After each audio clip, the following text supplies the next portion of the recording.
জীবনে পাব না যারে আশা করলাম তার,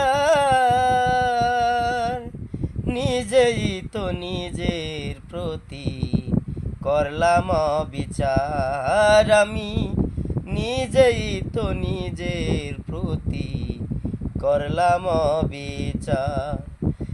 যার কাছে নাই মানুষ বলে আমার কোনো মূল্য,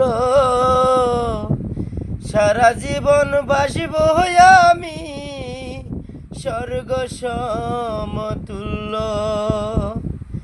যার কাছে নাই মানুষ বলে আমার কোনো মূল্য, সারা জীবন বাসিব আমি স্বর্গ সমতুল্য।